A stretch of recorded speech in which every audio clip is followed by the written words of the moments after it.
Good morning. Welcome back to another episode of HardFoul Radio. This is the show that values time and puts God first.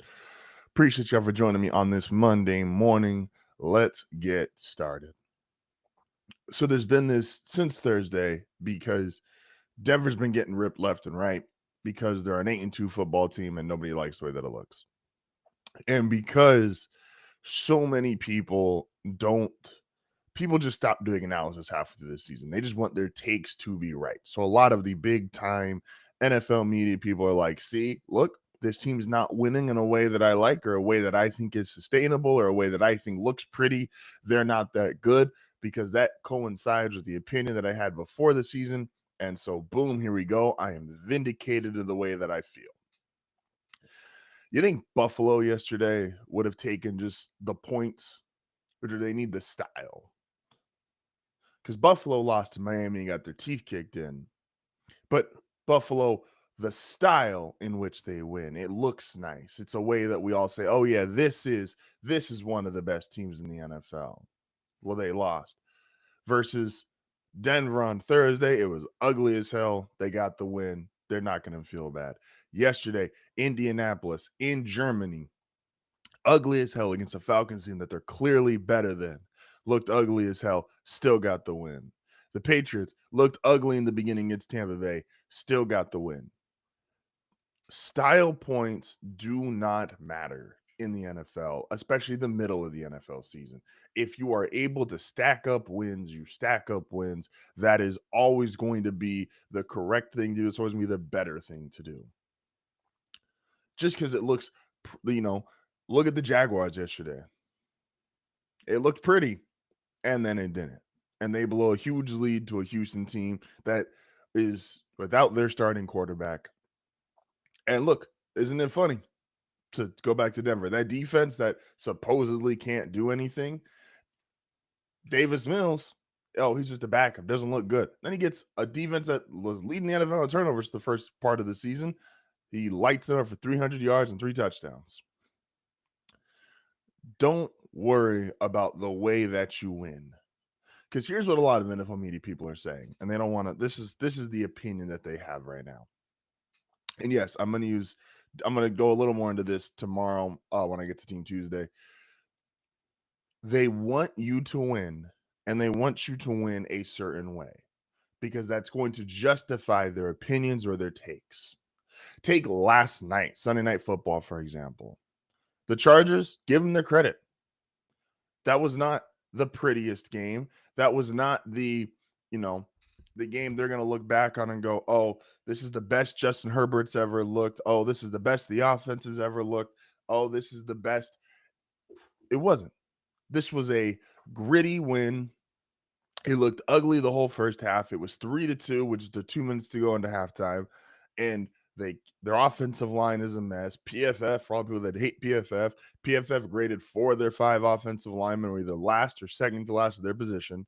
And Justin Herbert gutted it out, still getting hit, still getting pressured, just figured out a way to get it done. Because that's what actually matters at this point of the NFL season. Figure out how to get it done. We don't care how it looks like. Stop worrying about style points. And, I get into this because the Chiefs last year, and I think the Chiefs are different, but the Chiefs last year it was such an ugly way to win games. If you took out the penalties, I don't think people would have been as critical about the Chiefs. And that's where a lot of this stems from. Yes, I think there was a lot of weirdly timed flags last year that helped the Chiefs out in these really odd situations. And that is what drove a lot of this is not a team that is ready to go win 3 straight games. Not everybody's going to look like the 07 Patriots. You can't look like Kansas City last year because, again, I think the flags were a big part of that. It wasn't just the level of play or the way they played. You're not going to look like the 07 Patriots. You're not going to look like the 2013 Broncos. You're not going to look like the 1999 Vikings versus very pretty high-flying offense week in, week out. The reality is, who cares how you get the win? Like, Bears fans, are you upset that your defense is clearly regressing? No, because you're seeing more flashes from Caleb, and he is now stacking wins. Drake May in New England, do you care he's thrown an interception 3 straight games? No, because you're stacking wins. Rams, did you care that first half, or that's end of the first half, early second half, that the Niners look like even injured on a backup quarterback? That backup quarterback being Mac Jones, still out multiple key players that look like, oh, they could compete with you. No, because you got the win. Seattle looked dominant yesterday. And Seattle's looked dominant several times this season. And people still don't want to give Seattle their credit because we just don't pay enough attention to Seattle, apparently. But they're the only team that really walked away with big time style points. And I guarantee they're still not going to end up on nobody's number one overall power ranking, nor are they going to end up on that number one on theoretical, could they win the Super Bowl list. Don't worry about style points. Get your wins. Baltimore got a win yesterday. Did it look pretty? No. But they got a win. They are now a game within the Steelers. As horrible as their season started, they got a win right before. So don't trip on style points. Style points are meaningless. Going again back to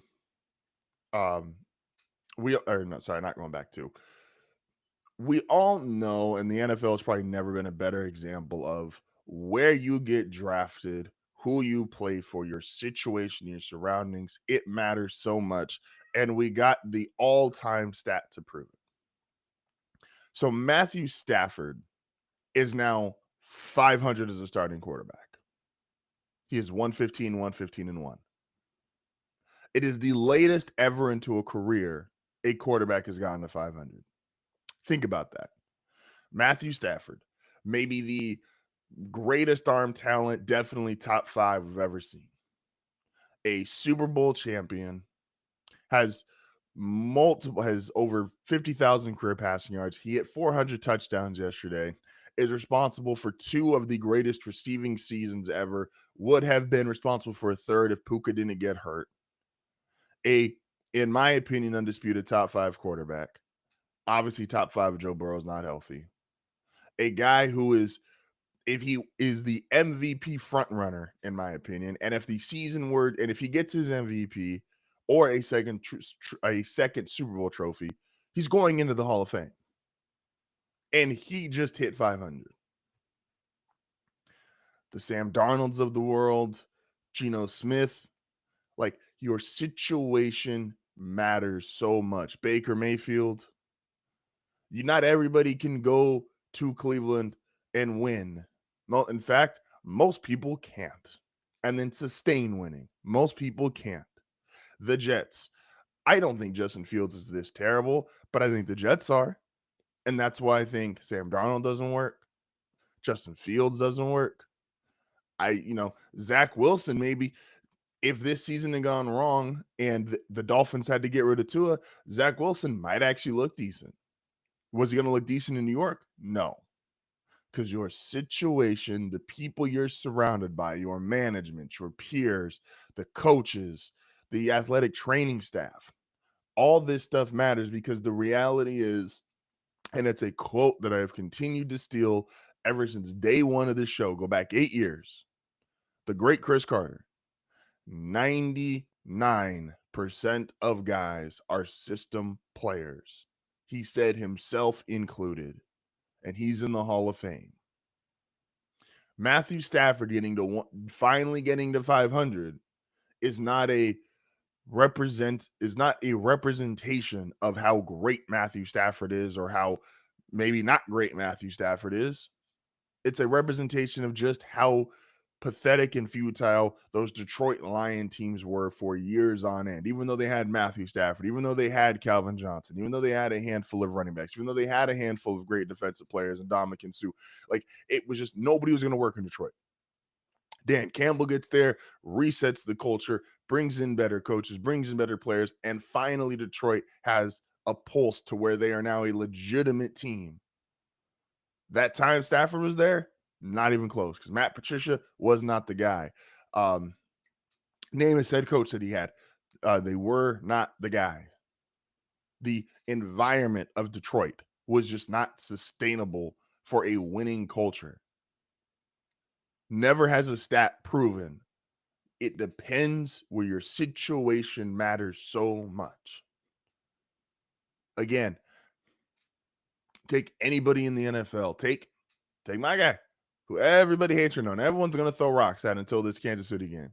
Bo Nix, 1,000% his situation matters. He's playing with a great defense. He's playing with a great head coach. He's playing with a great offensive line. That matters. That means that's a better situation than most guys get to start their career. But why do we have hope for J.J. McCarthy? It's because he's got Justin Jefferson. He has Jordan Addison. He's got a great left tackle. He's got a great offensive coach. Drake May now has year one, didn't look so great. Year two, he gets Mike Vrabel. He gets Josh McDaniels. They have better players. Your situation matters. So Stafford finally hitting 500, the ultimate. Your situation matters. Detroit, dysfunction, can't win. You get him to Los Angeles. He's won a Super Bowl, has a chance to win an MVP. He's got over 50,000 yards. He's got the 400 touchdowns. The arm talent has always been there. It's just incredible, man. Your situation matters. In life, in football, situation matters. Oh, man, so much to talk about, including I got to go after Uncle Colin today for why would he say that. He said something on Friday that I just thought was absolutely blasphemous. A good weekend of football. Again, style points, to hell with them. If your team won a game, be happy. Just be happy, man. This is HardFoul Radio, another episode sponsored by, of course, Dubby. If you need energy and you don't want to crash later, get yourself Dubby, get you a tub, get you a shaker, use HardFoul 10 at checkout. Remember, I was drinking 4 to 5, 6 cups of coffee a day. With Dubby, I've cut that in half. I start my day with a Dubby every single morning. Again, you get all the energy, no crash later. It's amazing. Use HardFoul 10 at checkout. This is HardFoul Radio. We'll be back momentarily.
And we are back. This is HardFoul Radio. Appreciate everybody for tuning in.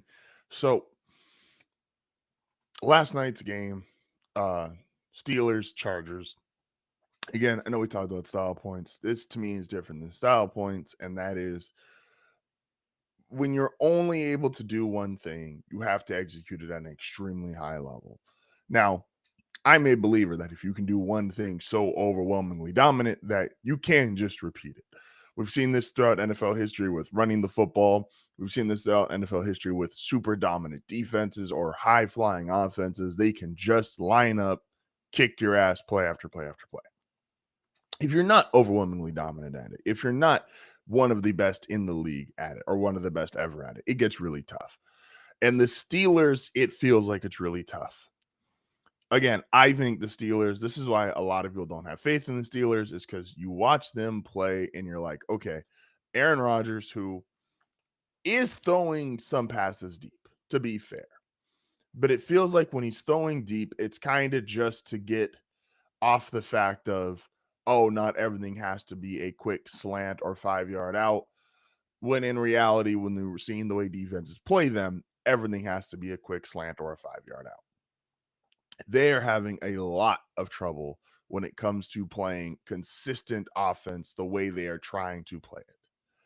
They are having a lot of trouble with, can we just have our guys run a 5-yard pattern, turn around, and Aaron Rodgers get the ball as quick as possible? Because Aaron Rodgers doesn't want to get hit. This offensive line is not elite enough to hold up in long-term pass protection. And you saw last night, the Chargers basically just dared them and said, hey, figure it out. And some of the great defensive coordinators, Jesse Minter being one of them, this is where the Steelers are going to struggle. Again, and this is why it is tough when you have to deal with, the team trying to catch you. You are a very limited offense in the way you have to play. And the team trying to catch you, the Baltimore Ravens, are one of the most explosive offenses ever because of Lamar Jackson. Lamar is maybe the hardest person in the league to game plan for, and the Steelers might be the easiest team in the league to game plan for. Again, if the Steelers defense to me was better, then this formula would be fine. Hey, and for the first couple of weeks, it was just, hey, don't turn the ball over, get the ball out of your hands quickly. Just have a professional offense. Just gain yards. Don't move backwards. Don't turn the ball over. That would have been good enough for the Pittsburgh Steelers if their defense was better. The problem is their defense, they've had to move Jalen Ramsey to safety because he just can't handle it anymore as his cornerback one. They have Darius Slay and Joey Porter Jr., who again, Slay, older guy. Their pass rush, while they still have names, is not as dominant as it is. It's been very up and down. There's a handful of games where, yes, like that Colts game, they get 5 sacks, they get the 5 turnovers. It looks amazing. That's not going to happen every game. Even if you're the best defense in the league. Houston doesn't do that. Denver doesn't do that. The best defense in the league don't get you 5 sacks, 5 turnovers, except every so often. So when you have to consistently play the game, drive down the field, short completions, like the Chargers just knew they couldn't beat them over the top. That's why even the great play the rookie made, I'm blanking on his name, I apologize at the moment, but the great play the rookie corner made, it's like, yeah, great play, but you get to be overly aggressive with the Steelers because you're just not super worried about them. And Aaron Rodgers, if he's on, like the back shoulder fades, yes, they are the most impossible throw in football. Aaron Rodgers proved that. That was one of the things during his prime. If he could throw a back shoulder fade, it was impossible to guard. It was maybe the best throw in NFL history. Or the best play in NFL history, arguably. It was so unbelievable when he would do a back shoulder throw. And you see the one to DK in the end zone last night, and you're like, he doesn't throw the back shoulder as well. DK's not reacting to the back shoulder as well. Like, this is just a really predictable offense. And it's going to be tough because now you still have to play the Ravens twice.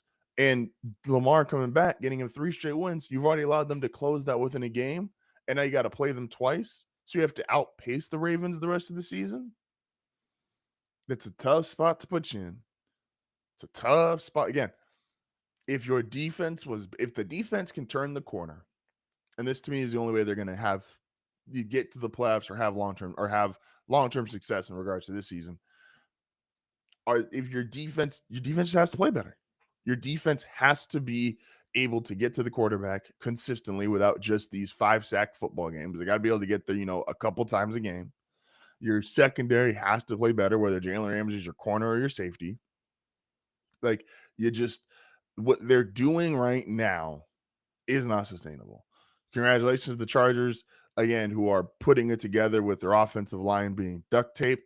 And Mekhi Becton came last night. We'll see how long he's healthy for. But they suffered so many injuries. Herbert has truly some special talent, truly some special throws. Congrats to them. They won the game last night. I don't think they're better than Denver, and I think it's going to be tough for them to even. The Chargers are secretly Bronco fans this week. They want Denver to beat Kansas City because they want separation from Kansas City, because it's going to feel hard to say they're going to make the playoffs over Kansas City with all the injuries they've had to their offensive line. But they're going to be rooting for Denver this weekend. Now to one of my favorite parts of the show. Why would he say that? And I have to go after one of my favorite people in the world to listen to, and that's Colin Cowherd, who Colin has been this weird enigma for Broncos country and Broncos fans, is that he almost feels like a jinx at times, because over the 9-year period where Denver was ass, there are multiple times he said he really liked the team. He liked the beginning of the Drew Lock era, which was the last couple of games he started before his first full season starting. He liked Denver a lot post Super Bowl, was right after they beat the Cowboys, and then he had them, I believe it was like number 4 in his herd hierarchy. I still remember this. And Denver obviously derailed from that Super Bowl run, got 8-8, and then obviously the Drew Lock season was a season from hell. So Colin's kind of been and even last year, when he said, the first year of the Russell Wilson year, he's like, I like this team, and that obviously ended the way it did. So Colin's been kind of weird. But this year, Colin's been very supportive of Denver. He's liked a lot of things he's seen out of Denver, and he has been a Bo Nix guy as much as you can be in mainstream media, maybe the biggest Bo Nix guy in mainstream media.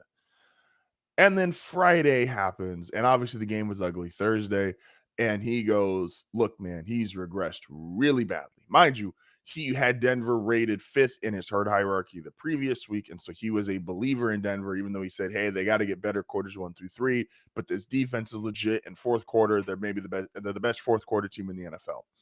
And he brought up really good, which are correct stats and facts, which is Bo, despite not being great quarters 1 through 3, has been really good on third down, has been really good in the fourth quarter, these moments that it really matters for quarterbacks. And then on Friday, he goes, again, after a very ugly game, man, he's regressed badly. Sean Payton may actually, Sean behind closed doors might say, hey, look, this roster is good enough. This roster is great enough. We might need to go draft another quarterback, go trade some picks, get a quarterback, and a class that's got a bunch of guys coming out. That was insane to me. And again, I get it. It was tee off on Denver Day. And then we saw a whole bunch of ugly football yesterday too, but it was tee off on Denver Day because they had the national primetime game, and it was 10-7. Wasn't pretty. Wasn't a good looking game against a team that they should have beaten more convincingly in the Las Vegas Raiders. But to bring up the idea that Sean would trade Bo Nix, or not trade Bo Nix, but trade for another quarterback to get Bo Nix, you have to have one of the hardest things in professional sports as far as coaching goes. You have to come off as believable. You have to, because so much of it is there's a handful of guys who it feels like corny, rah, let me hype them up. And then there's guys who are great scheme guys who players feel like they genuinely learn stuff from, but you got to be believable. You got to be believable. You cannot be Sean Payton. Say what you said about Russell Wilson, say what you said about Bo Nix, and then go and get rid of Bo Nix the moment he starts struggling. Because Bo still does the number one thing. And Sean, I think you're going to see an entirely different game plan against Kansas City, by the way. Again, I'll get into this more tomorrow for Actual Team Tuesday.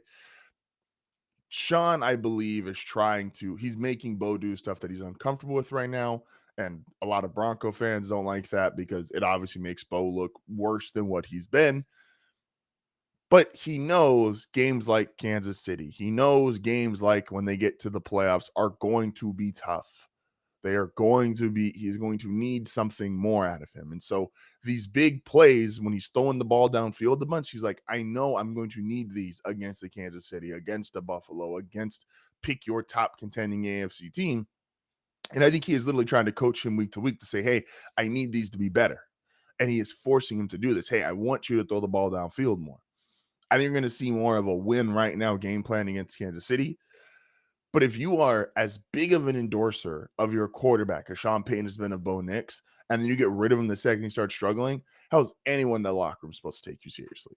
How is anyone in that locker room supposed to go? It'd be one thing if it was prolonged, if they weren't winning and it was prolonged, continued bad play, then yes, then you have to keep your credibility by saying, hey, look, I made a mistake. This isn't the guy. We got to move on because our roster is too talented to be losing these games. But because you're winning, and this is it's a 7-game win streak, the longest win streak you've had since 2015.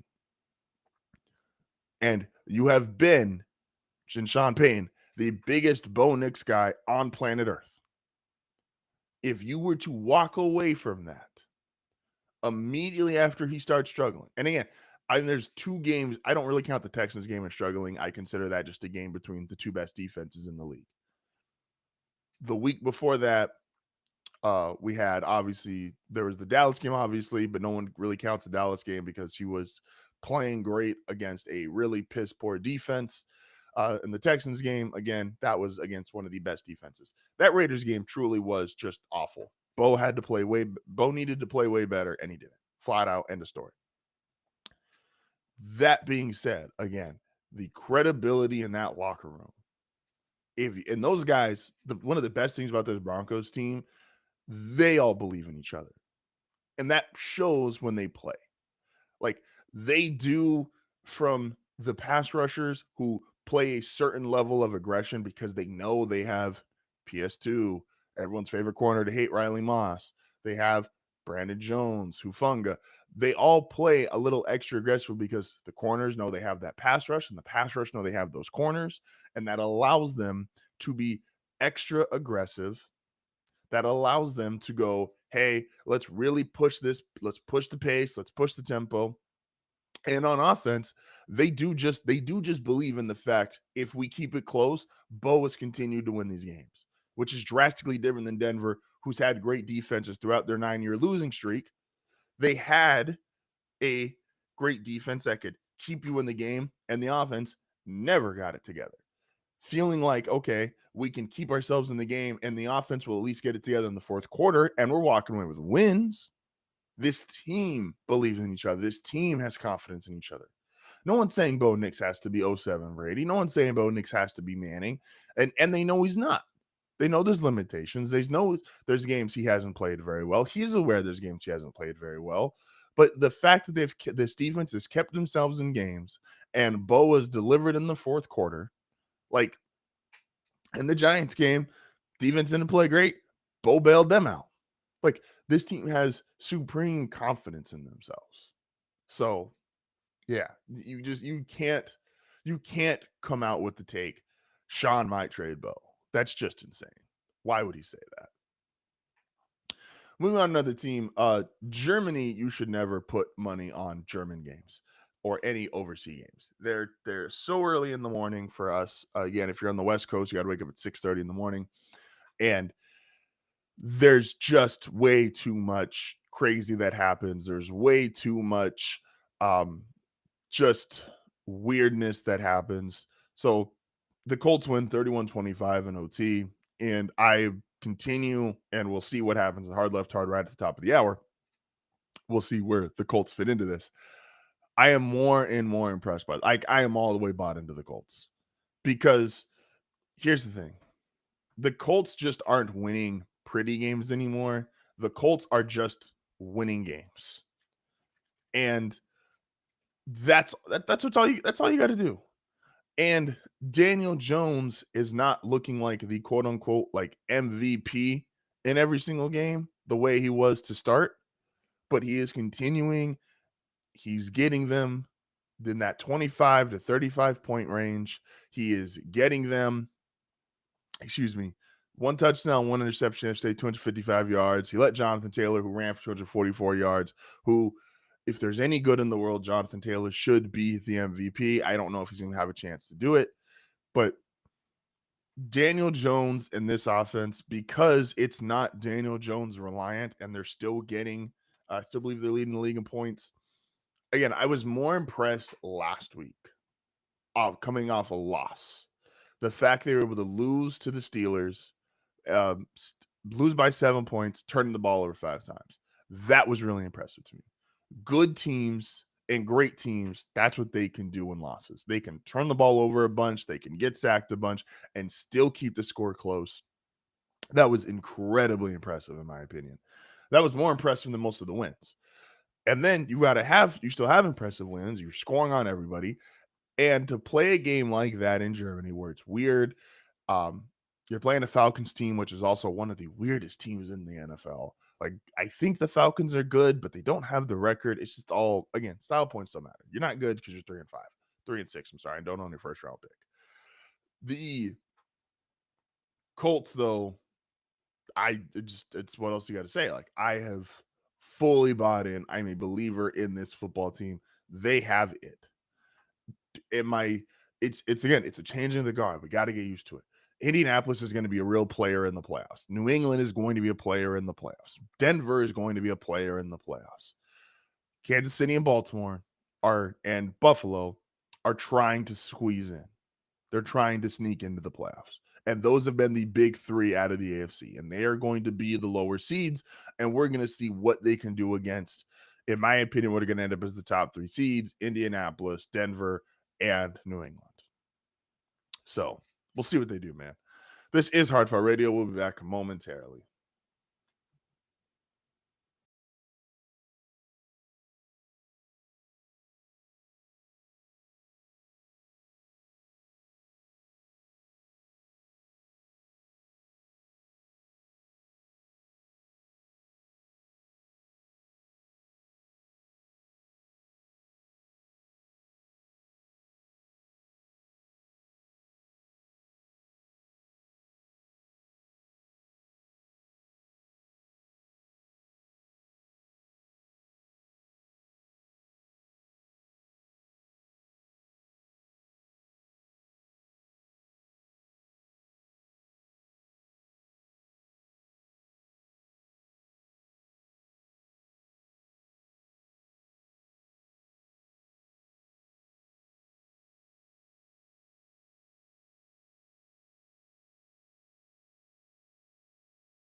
And we are back. This is HardFoul Radio. Appreciate everybody for tuning in as always. So, two more stories here before we get to the top of the hour. We're doing hard left, hard right. It is a Monday. Dan Campbell took play calling duties from his offensive coordinator.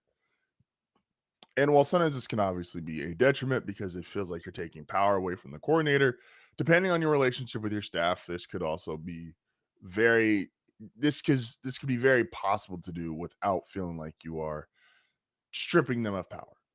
And Dan Campbell, I don't know if this is going to be long term or what the situation is, but it felt perfect coming off of a loss.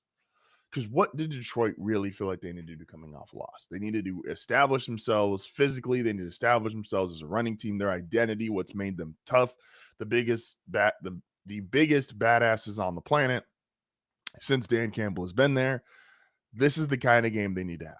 They need to be able to be tough, physical, run the ball, and that's what they did. And Jahmyr Gibbs, who is now the fifth most 40-yard touchdowns from scrimmage before turning 24, and he has a real chance to catch Barry Sanders, which is insane. Also, Randy Moss being on that list is insane as a receiver.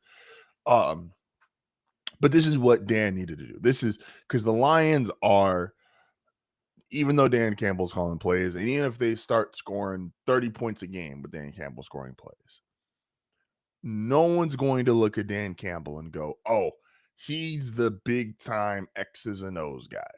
He's the big offense is just working guy. Like he's not going to be the offensive guru. He's not going to be the offensive genius.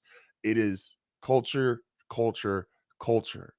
And I think he's got a culture where he is able to take the play calling away from the OC for the meantime, go, hey, look, this is what I need it to look like, and I'm going to take the blame if it doesn't work.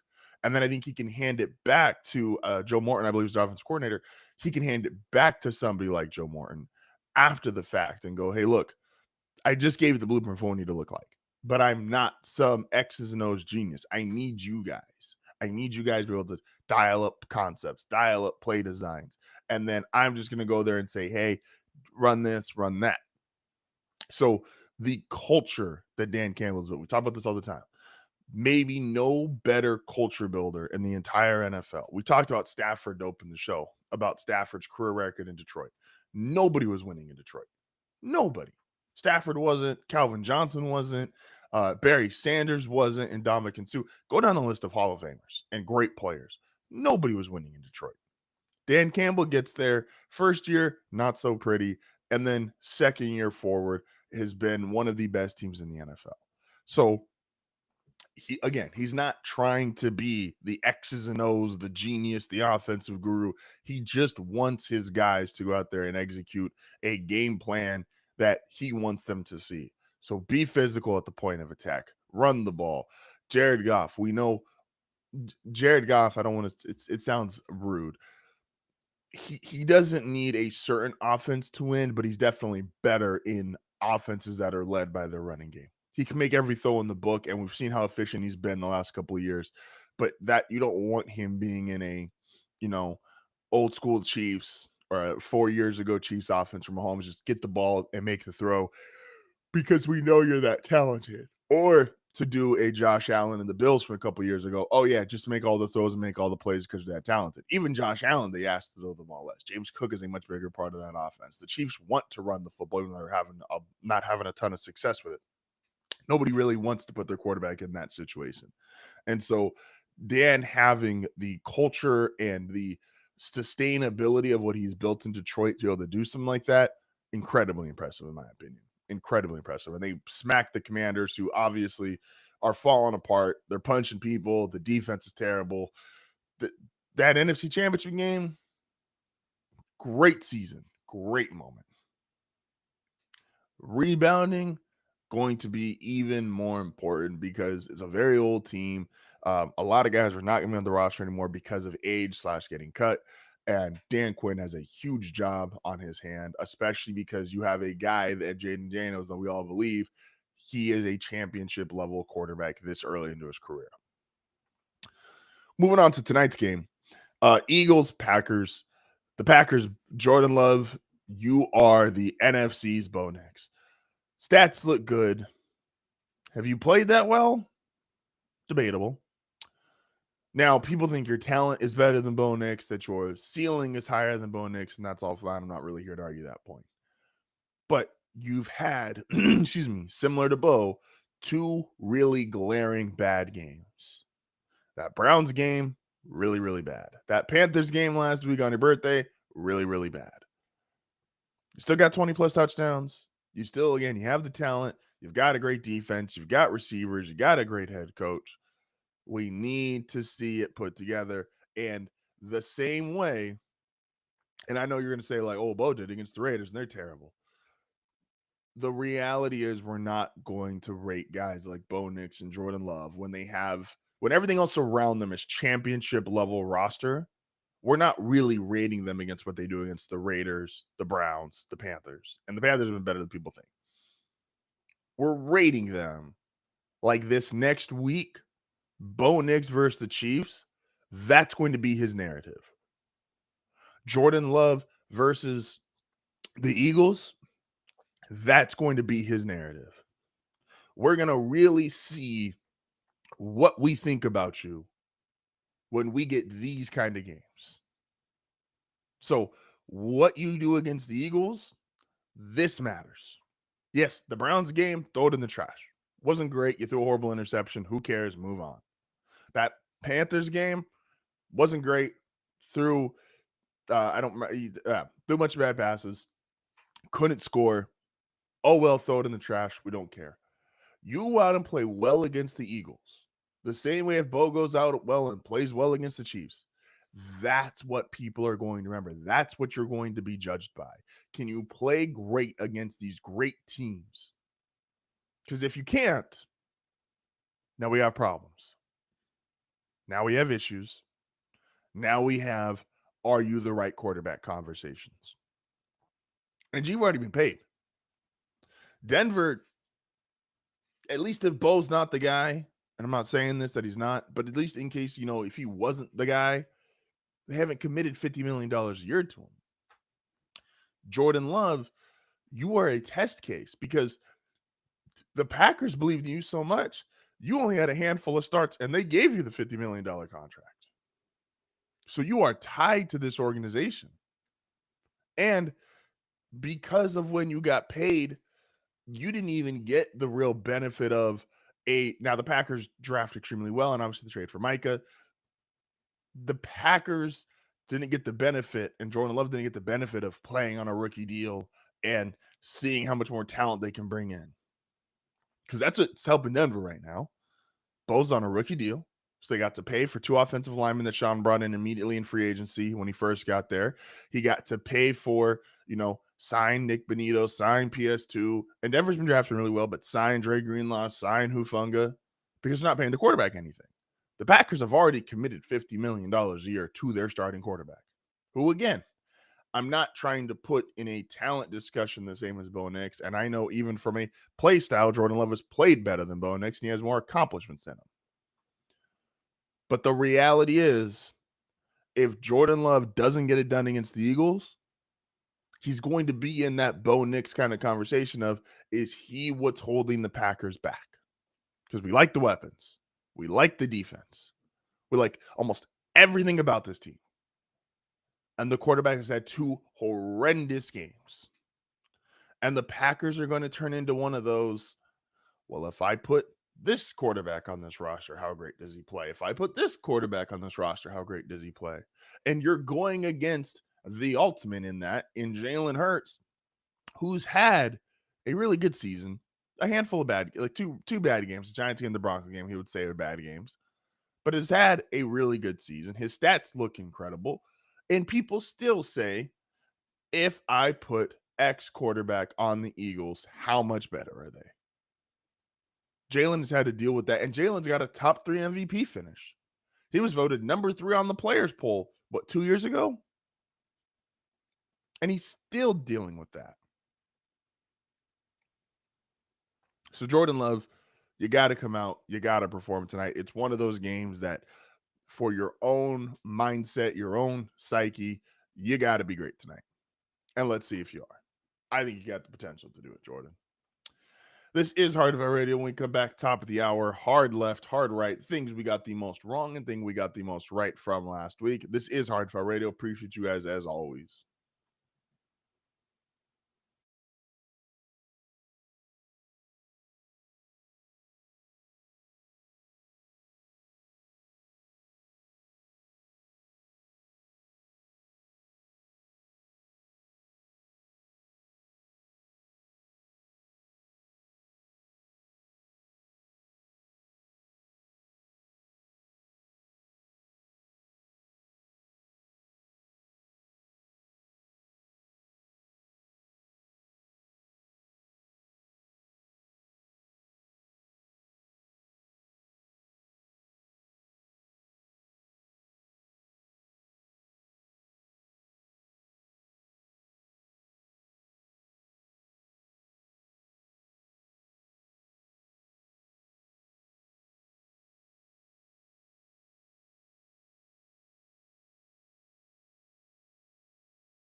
Hour 2 of HardFoul Radio.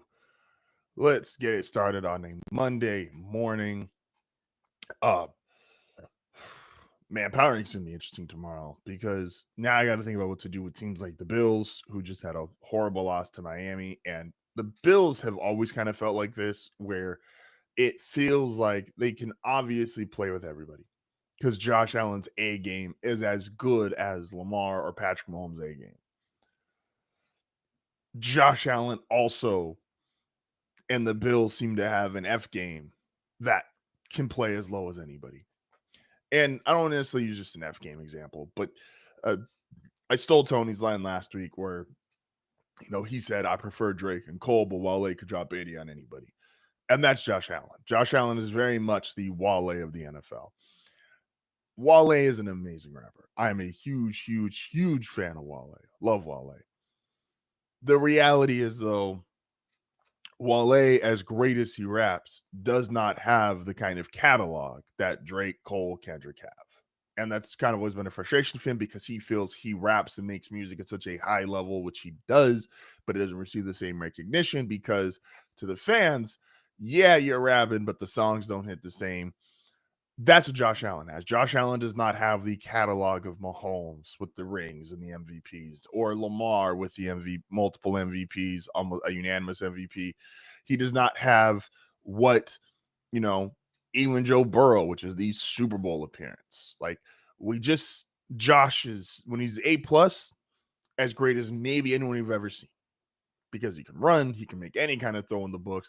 You see the 23 for 26 in Kansas City, but he's also got a lot of these real big, if you go throughout his game logs, he has these real big clunkers that just make you go, So I like Buffalo, I like Josh Allen, but when you have these clunkers, that's why we don't consider you quite. I think Josh Allen's the third best quarterback in football.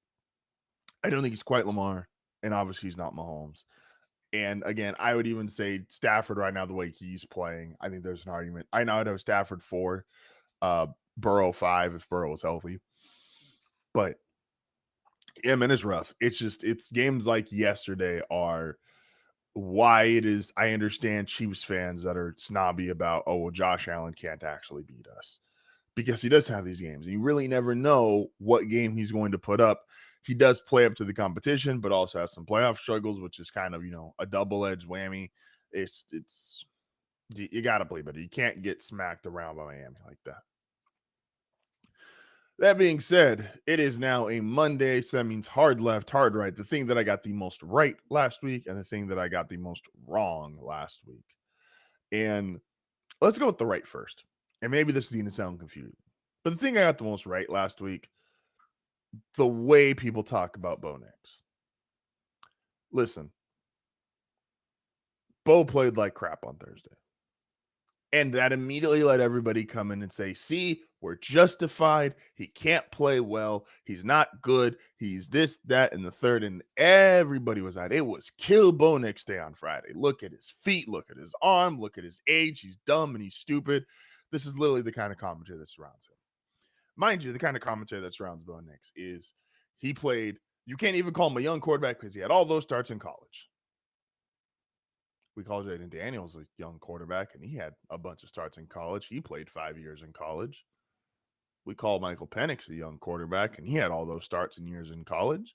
And they're literally all the same age. But I guess we're only going to use that against Bo Nix because we don't like Bo Nix. Again, when I said he was Lamar Jackson, I did not say it from a play level perspective. I did not say it from a peak perspective. Obviously, I don't ever believe Bo Nix will be a 2-time MVP, one of the 2 best quarterbacks in football. I don't. I think Bo has a chance to be a really good quarterback. I think he can do a lot of really good things with this team, with this roster, with this organization. I don't think he's ever going to get close to the peaks of Lamar Jackson as a player, but just the way people talk about him. Again, Colin said trade him. Or not trade, I'm sorry. Colin said Denver should draft another quarterback. He's regressed so badly. Take a deep breath. Calm down. It's okay, guys. Because you're going to watch it flip. Because this is the ultimate narrative game coming up for Bo. It's the ultimate narrative game. No game has a chance to be more narrative defining than this upcoming week. And Bo, post the Chiefs, might and probably will throw up another clunker. He will probably have another game where we all look and go, see, it's just, it's not there. I don't see it. I don't like it. But if he comes out and he plays well against the Chiefs, which you remember last season, he played well against the Chiefs, threw a couple of touchdowns. Cortland beat Trent McDuffie on the play down the field, and Denver would have beaten the Chiefs if not for a blocked field goal. Bo played really well.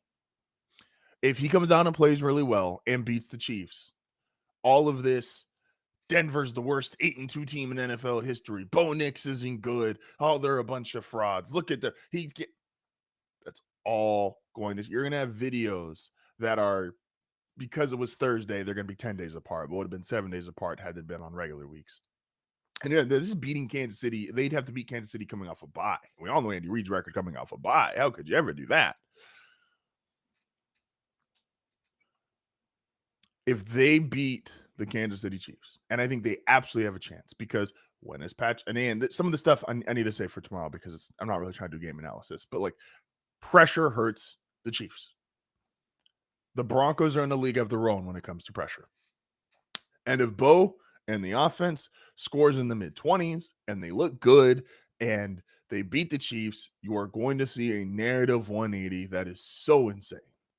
Because all of these people that have said someone said, I think there's 25 other quarterbacks that would be better than Bo in that situation because of the offensive line and the defense.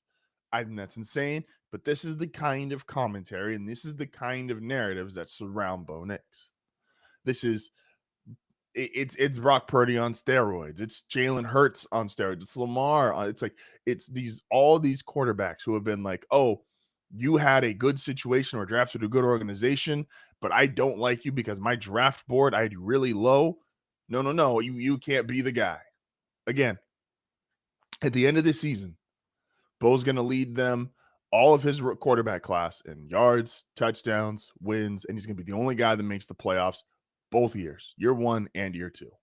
And again, if you want to take Caleb Williams because of the talent, fine. I don't begrudge you. If you want to take Jaden Daniels because of the talent, fine. I don't begrudge you. But the narrative and the way people talk about Bo Nix, it was just inflamed. It was all over the place. And I said so last week. No, he is the most, because again, we talked about the end of last hour. Jordan Love is doing something really similar to Bo. He's got a great defense. He's got a good offensive line. He's got a great head coach. And we've seen him put up clunkers against Cleveland and Carolina. And no one's talking about Jordan Love. And no one talks about or discusses Jordan Love the same way they discuss Bo Nix, because he wasn't the sixth quarterback taken in the draft class. He wasn't a guy who we've seen transfer to multiple colleges. He was just a guy who went to a smaller school than Bo did at any of his stops and sat by Aaron Rodgers for a couple years. But we don't discuss those two the same. We don't discuss anyone the way we discuss Bo Nix. Bo is either completely terrible, useless, cannot be, not just forget franchise quarterback. He shouldn't even be your starting quarterback. You should go trade draft picks to get somebody else. And that's all going to be based off. And I said last week, the game that matters, the same way I said for Jordan Love, the game that matters, Jordan Love needs to beat the Eagles or play well against the Eagles, because those are the teams that we actually need to see you play well against. You don't play well against Cleveland, fine. Cleveland has maybe the best player in the sport, has a really good defense, and they can make you struggle and look really bad for a week. Cool. Okay, bet.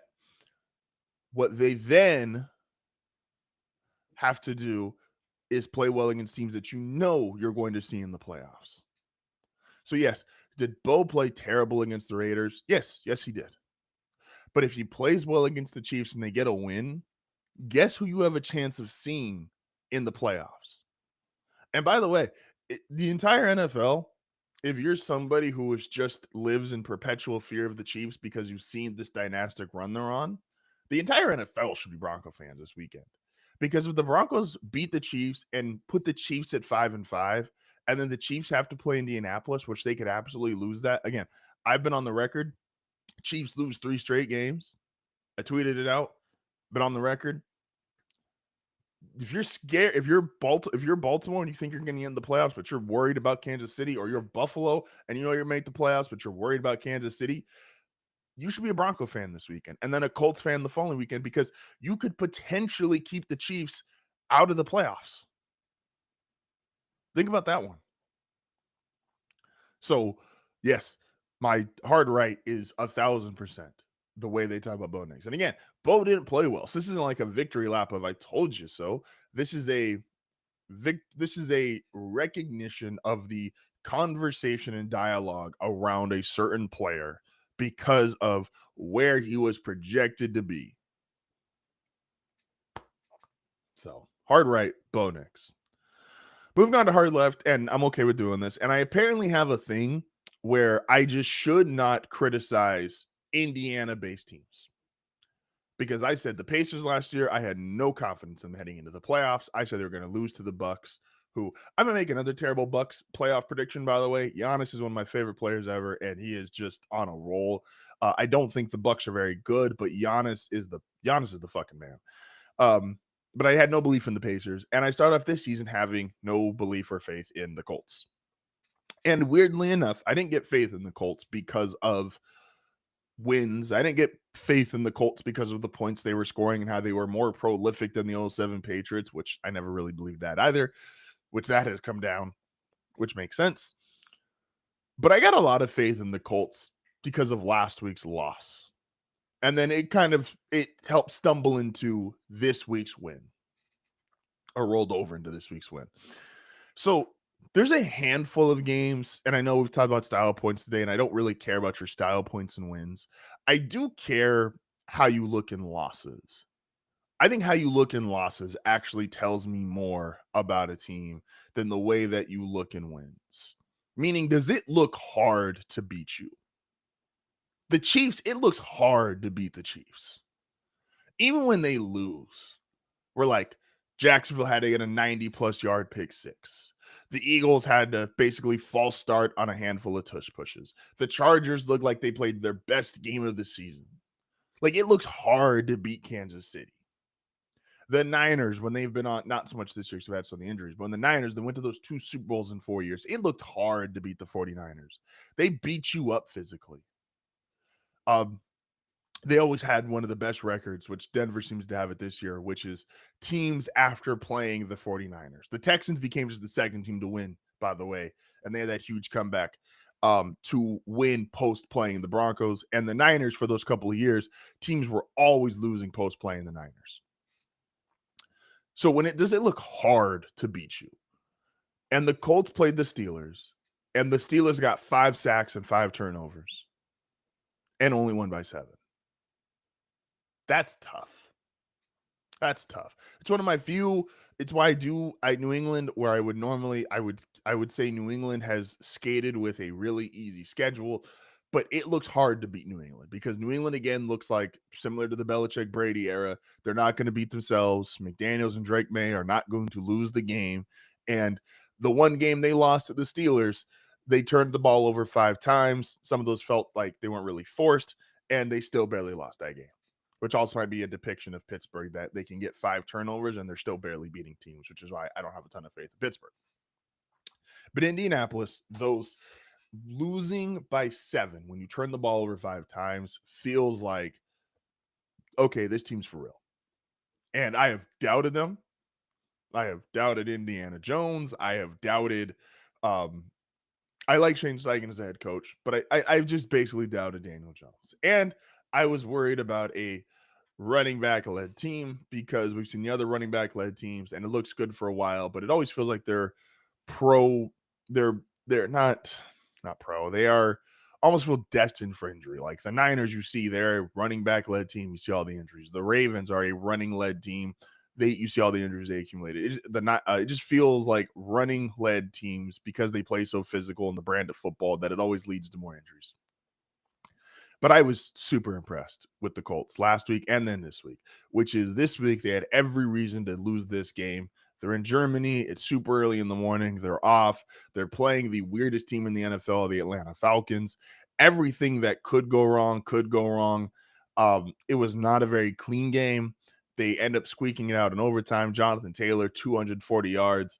It was a really, really impressive football win. Like, again, I am more impressed by the Colts losing that game and then winning in the style they did than even a team like Seattle, who I'm impressed, but beat down a Cardinals team that's on its backup quarterback. And the reality is, your backup quarterback, when they're not playing the Dallas Cowboys, looks drastically different. So Seattle is obviously a powerhouse. They're one of the best teams in the league. But I was more impressed by Indianapolis this last 2 weeks than I was Seattle. Even though Seattle had a dominant win, just smacked Arizona up and down the field. So I was been super impressed these last 2 weeks with the Colts. And because of that, you're going to see that also reflected in the power rankings tomorrow. Yes, Colts fans, you can stop being upset and annoyed. You guys are just, spoiler, you guys are going to be in the excellent tier. I would love if Jonathan Taylor, I thought, had a real shot to win MVP, but I I just don't think they're going to do it. I just don't think they're going to do it. Should he be? Yes, but I don't. We'll talk with Tony about it a little bit tomorrow. I just don't think they're going to give it to him, man. It's tough. It's tough for a running back to get that award. So hard right, Bo Nix, hard left, Indianapolis Colts. I'm just not good at apparently analyzing Indiana-based sports teams. Sorry, guys. I was wrong about the Pacers. I was wrong about the Colts. Maybe next year we'll try the Fever during WNBA season. This is HardFoul Radio. I'll be back momentarily.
let's get negative.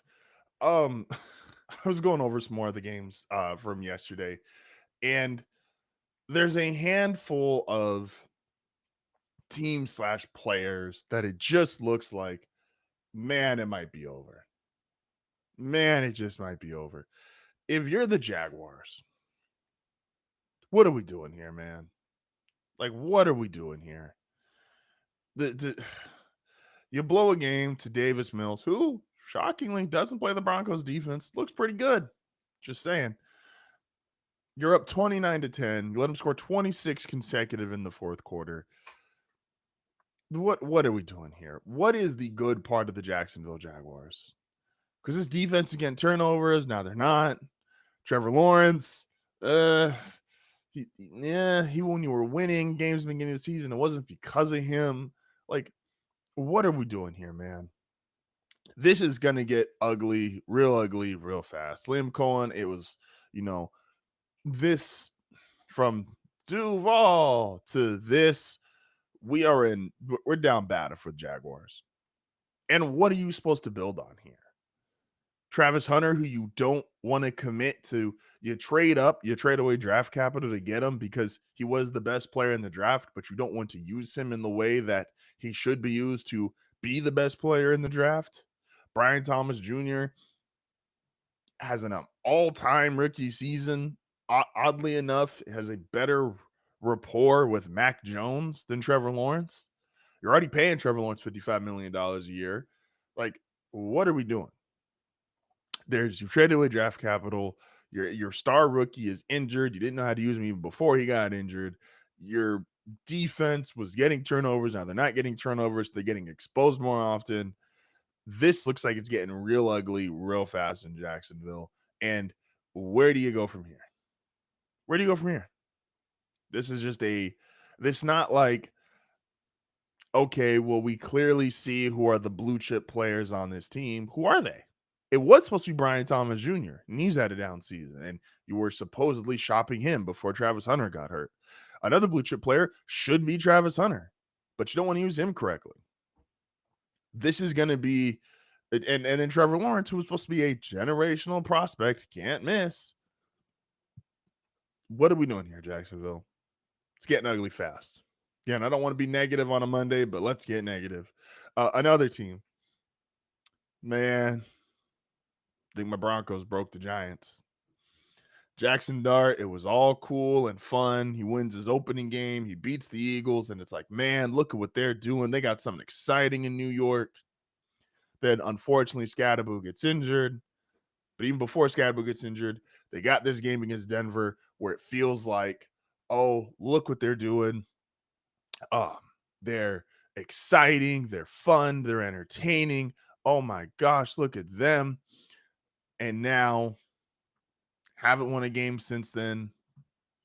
Looks like this truly broke their season. They lose yesterday to the Bears 24-20. I saw a stat on Twitter, and it was they had a over 90, I think it was 94, 95% chance to win the Giants game, the last three games. So the Giants game, the Broncos game yesterday against the Bears, and their game last week, and they lost all three of them. And that was like a 1 in 60,000 chance of happening. So Brian Dable, he's on the hot seat. I thought originally if the offense just continued to produce, I thought he might get one more year because of that. If you had that real connection with him and Jackson Dart, they might run it back as long as the offense is looking good. But honestly, the offense is not. They've gotten early leads, but it hasn't panned out very well for them. I saw this stat too. He started 7-2 as a rookie head coach. And then he started 2-7, 2-7, and now this year 2-8. The Giants, it's getting dark early, man. And some of these teams now you're going to see this reflect in next week's games. So, for example, Jets, Patriots, they play on Thursday. The Jets have a chance in that game. It's a rivalry game. It's a division game. So they're probably going to be up for it. But like Commanders, Dolphins the Commanders kind of showed you yesterday. They want no part of playing in this league. They're punching guys. There's a bunch of injuries. Jaden's obviously out. Like the Commanders, are they going to really be a viable game? Are they looking to actually play anybody seriously? Packers Giants. I have the Giants just about packed it in, and they don't want to get it packed it in against the Packers. Haha, we're funny. They are they going to be a serious football team for one more weekend? Are they just like, look, man, we got vacations we can go to. We're rich. We're just, this season it's over for us. Texans Titans. Are the Titans, new coach, obviously Callahan got fired a couple weeks ago, Cam Ward, like, are they going to feel like, oh, we're going to come out here and give another hard week of competing and giving our all? And football is a violent sport. Teams giving up in the middle of football season, I get it. We normally associate with the NBA, but football is a violent sport. And when you're especially like a defensive lineman and you are getting ran on for the 30th time this game, and you're 2-8. Are you like, is Dexter Lawrence really going to make max effort if Josh Jacobs is a few yards away, or like if he's a yard away from him and he thinks, I could chase him down, or man, look, I'm ready for the offseason. Cardinals, same thing. They play the 49ers. Again, that's a division game, but are the Cardinals ready to pack it all up? You're going to see I think you're going to see a lot of lopsided scores next week. Another negative, Panthers. It's weird because this is how fast life comes at you. The Panthers were 5-4. This is how funny football is too, because football is scarce. We only get 17 games. And I know even 17 games, a lot of us, myself included, have said, it's too many games. They want to go to 18 games. I think that's crazy. But football is a scarce sport. You only get so many opportunities. And when you get these big wins, it inflates your ego, even if it shouldn't. There was, in the depths of sports media, was this conversation about the Panthers, and they deserved it. The Panthers were 5-4. They were coming off a great win against Green Bay. And it's like, oh, the Panthers have a good football team. Not great. No one's picking them to, maybe sneak into the playoffs was like the max. But, nobody's picking them to go on some kind of deep playoff run. And they're one of the best teams in the NFC. But it was like, oh, this is a good football team. They're well coached. They have pieces on defense, pieces on offense. This is a good football team.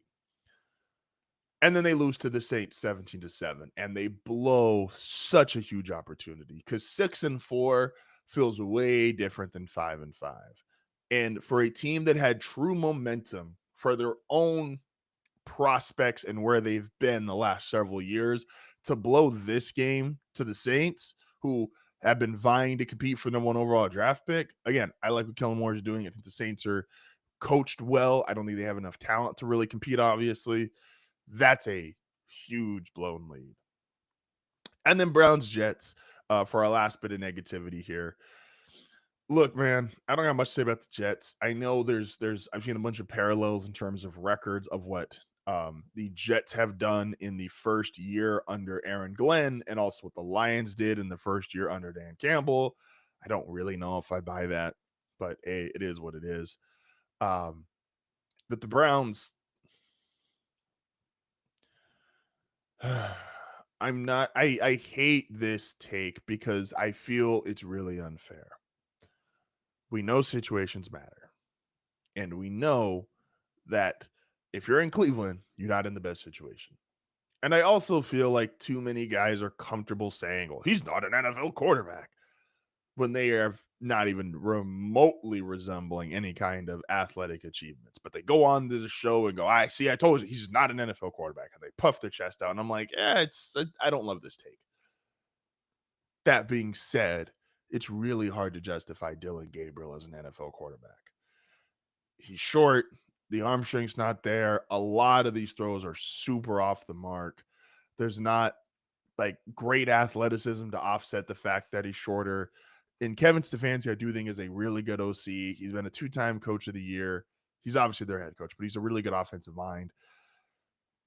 Gabriel, that throw out of the end zone against New England, really bad. Yesterday, really bad against a Jets defense that just traded away Quinnen Williams, just traded away Sauce Gardner. He's just not the guy, man. And again, I hate that because I've never played football at a high level. Obviously never in the NFL. He played high level college football. He's just not the guy though. Do I think and this with the Browns, obviously, Shador should get a chance. Will he? I honestly don't know. I honestly don't know. I do not know if he'll get a chance. He should, but I don't know. And but in the other realm is too, if Shador gets a chance, how great is he going to play again in that situation, which is really, really tough because ain't a whole lot going on in Cleveland right now, man. Not a whole lot going on in Cleveland. I think that's it for our terrible. The Cardinals are bad, but the Cardinals are injured. And again, Jacoby Brissett looked like a backup quarterback going against not the Cowboys defense, which obviously showed. Oh, the last bit of, again, life comes at you fast in the NFL. Commanders not having,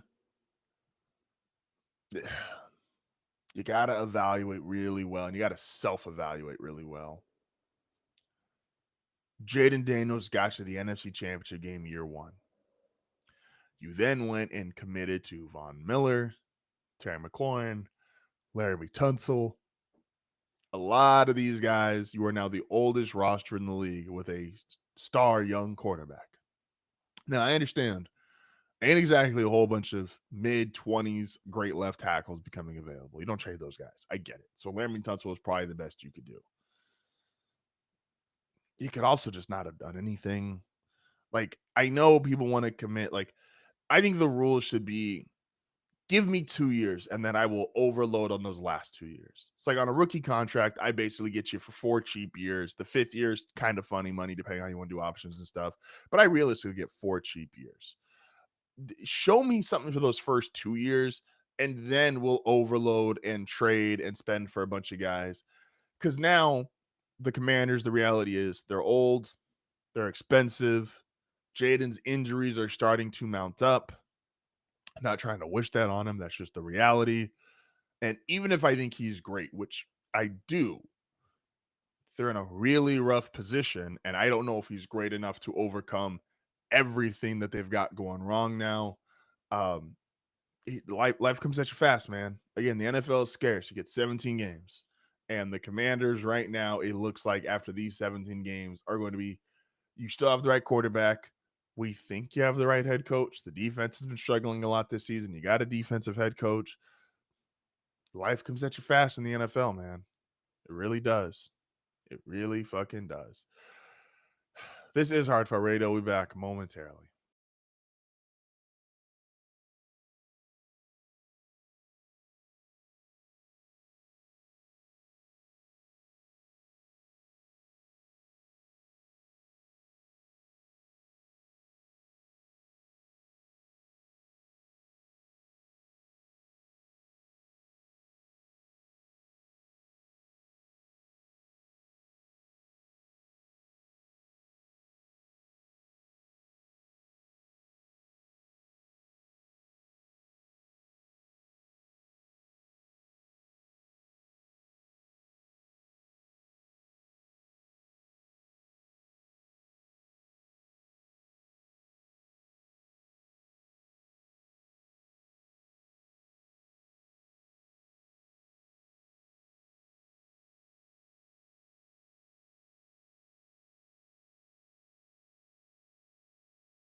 And we are back to close it out here at HardFoul Radio. Appreciate everyone for joining me on a Monday. So I'll talk a little baseball here and then a little college football before we head out. So the Dodgers, and Mookie does a podcast. He is I forget who he's sponsored with, but he's been doing a baseball podcast for the last couple of seasons, especially during season, a little bit of the off season. And it's cool because you get the perspective of a guy who is just undeniably one of the most accomplished baseball players of our lifetime. That they Charger game last night, it was so cool to see 4-time World Series champ Mookie Betts. And I was like, okay, this guy he is special. And he's played all over the field for the Dodgers. And obviously we know how great he was with the Red Sox. And just because Shohei has come in and been obviously the best player in the sport does not really diminish how great Mookie has been himself. Or it shouldn't, at least. And I think a lot of teams should be worried about the Dodgers for next year because the Dodgers players, and some of the people are going to take this as cocky or them being jackasses, as some people have liked to say. The reality is they kind of know that, man, we didn't really play our best. The starting pitching was elite. Starting pitches was amazing. Hitters, we all didn't really play that great. Like during the regular season, it was a lot of Shohei and got different guys on streaks. But Mookie struggled for stretches of the season. Freddie struggled for stretches of the season. Hernandez, like, go up and down the lineup. There were multiple stretches where multiple guys were not playing very well. And they're like, and we still won the World Series. And we won the World Series not playing very well. That's bad for the rest of baseball because now these guys know, and it's not like, oh, we won and we can just relax because we're just bedding everybody. It was, man, we won and we weren't even top gear yet. So when they come back this season, like Mookie wants to, if he still wants to be thought of as one of the four or five best players in the sport, which is the status he held, he's got to have a great regular season. Freddie Freeman, if he wants to continue this Hall of Fame pace, he needs a really good regular season. Teoscar, like a lot of these, Shohei's going to be Shohei. We get that. And they might end up signing the Japanese third baseman who's going to be posted. He potentially is going to join the lineup. And the starting pitching is obviously should still be great. This was a team that there's a reason why they didn't have home field advantage in the playoffs. That's because they underperformed in the regular season. This was a team that we thought could get the wins record because they were that quote unquote stacked to start the season. But relief pitching failed them. They're probably going to try to fix that. They've already said, hey, we're going to be aggressive trying to get relief pitchers. This is similar to when Steph and KD, that Warriors team was together. That third year, now that was the year obviously that it broke down in the finals. KD got hurt, Clay got hurt, everybody was getting hurt. Even before the injuries, it felt like this was obviously not the best version of the KD Warriors. It was like, well, they're still great because you still have Steph, you still have Clay Thompson, still have Durant, still got Draymond, Steve Kerr.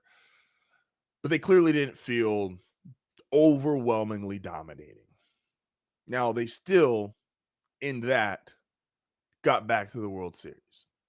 I'm sorry, not the World Series, the NBA Finals. And now I'm crossing.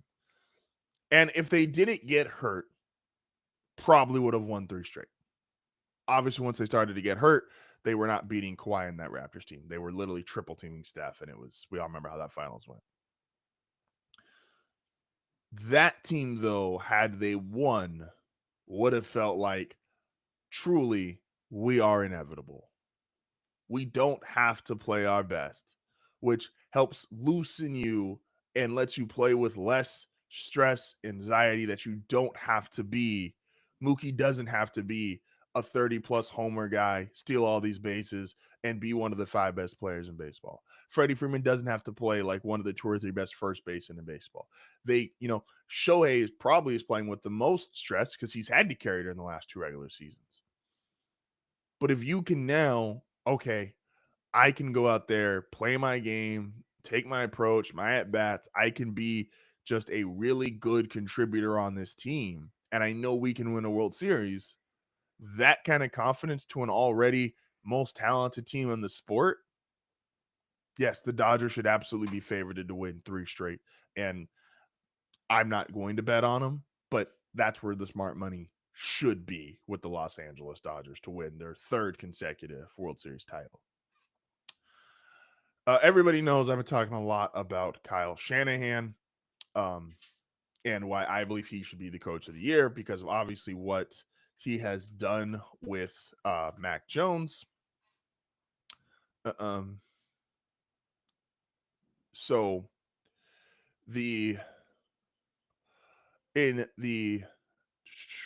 I'm sorry. And I believe that holds a lot of weight, in my opinion.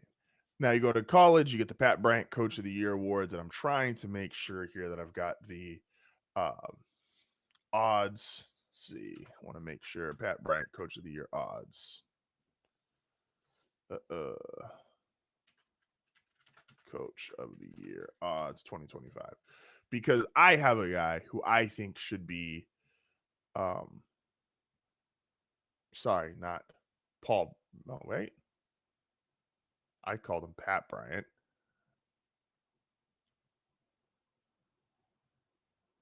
AP College Football of the Year award. Okay. Or Paul Bear Bryant. I apologize. Coach of the Year award odds for 2025. Okay, so they have no odds yet. But the early favorites, they have obviously Dan Lanning, Willie Fritz. Okay.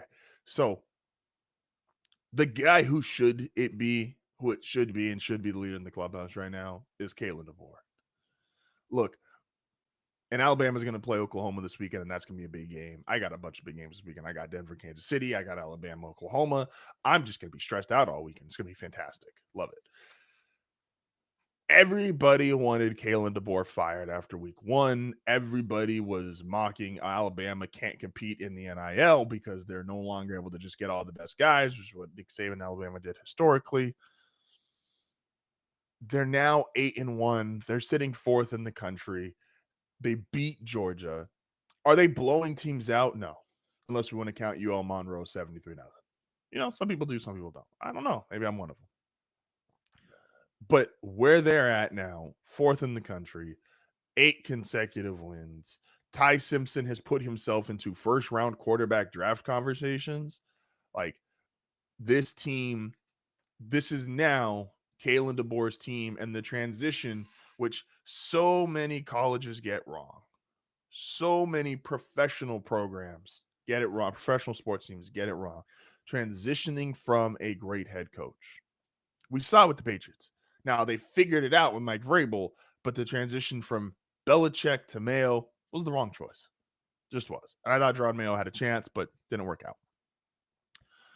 Mike Shanahan to list the Denver coaches. Don Shula to list the Miami coaches.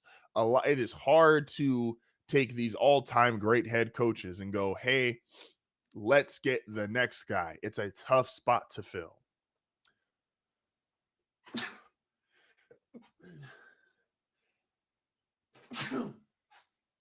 Bless me.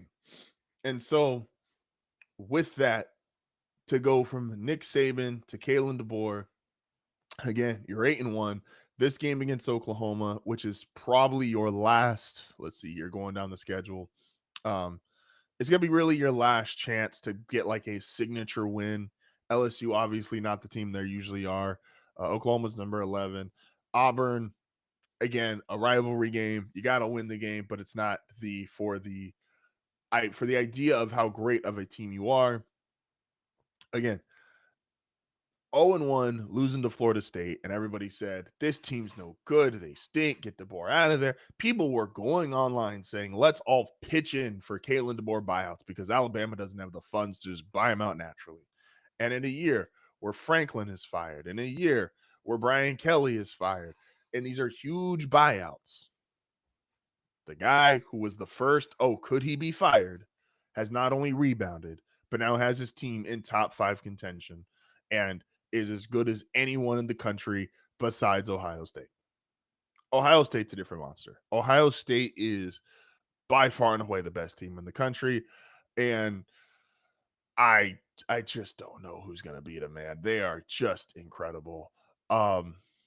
Jeremiah Smith is a monster. Caleb Downs, the pass rush, the offense, it's just there's no real weakness on Ohio State. And yeah, they feel like how those old Bama teams, like those old LSU teams, like those old USC teams where they're okay, this is clearly an NFL ish roster, and they got the most great guys, and they're gonna start just thrashing people, man. They're just Ohio State's really fucking good. Uh Man, thank you for everybody for joining me today. Like I said, we talked a lot about today. We talked about Stafford. We talked about style points in the NFL. We don't care about them. Stafford now finally getting to 500, which is the ultimate situations matter. Imagine if he was with a good organization most of his career, where his numbers would sit at. Um, you know, we went and talked about the Colin Coward. I love Colin, but the idea of drafting another quarterback with to replace Bo Nix to me is just insane. Hard left, hard right. I talked about Bo again. Also talked about the Colts. I am now a believer in the Colts. Colts fans, stop harassing me. Um, Bunch of stuff. It's always good on a Monday, man. This is HardFoul Radio. Appreciate